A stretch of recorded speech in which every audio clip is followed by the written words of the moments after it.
Well, it finishes here at Stamford Bridge. Chelsea 3, Arsenal 1. A massive blow for Arsenal's already fading title hopes. It started, though, half an hour later than it should have done. Sockgate, as it's been deemed. Arsenal ending up wearing the black or blue with the Chelsea lion on it, which is something that Emma Hayes was very pleased about. Why on earth did we get to that situation? Honestly, I think we were all shaking our heads wondering what was going on when kickoff was delayed. Look, it's human error, these things happen, but it's definitely not a desirable thing to come to a team like Chelsea and not be wearing your own socks. So what can you do? The Chelsea DJ had a good night, the Arsenal kit man perhaps not, but Jonas Eidevall saying, look, let's not blame anything on that. Emma Hayes said it was probably a boost for her side, and look, I'm sure when you look at the opposition and they're in some of your kit, it actually probably does have a tiny psychological boost, but the way Arsenal started that game, it was definitely Chelsea who responded better to the delayed kickoff. Lauren James was always going to be crucial. She was electric from the start, wasn't she? I mean, yeah, the whole Chelsea side from the beginning were just so good.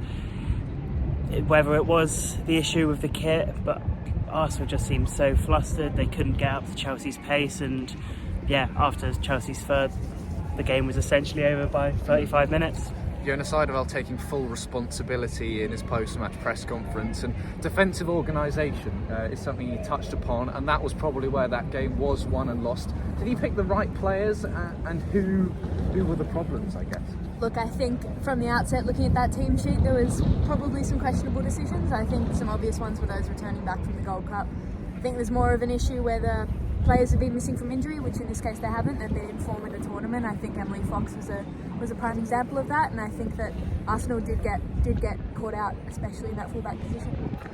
Russo on the bench, Blackstenius up front. Weird to think when Russo scored a brace in the reverse fixture, and I think Russo definitely made more of an impact in the second half. That's a decision that he got wrong. I mean, yeah, without a doubt, Blackstenius is best in games where there's going to be room to run in the channels, and Chelsea were never going to allow Arsenal that space. I thought Blackstenius just never really got into the game, and yeah, they looked better with Russo on, but yeah.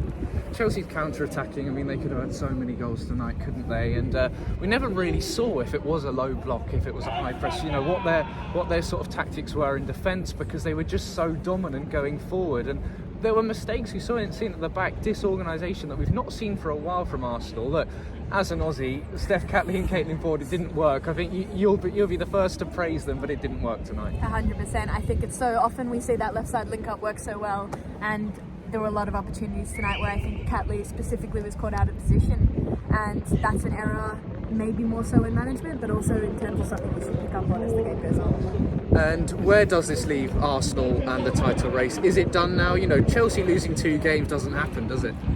Yeah, I mean, that's the title done for Arsenal. Now it's just win the Conti Cup, maybe try and get second place to avoid that first round of qualifying for the Champions League next season, but yeah, it's Chelsea and City's title race now.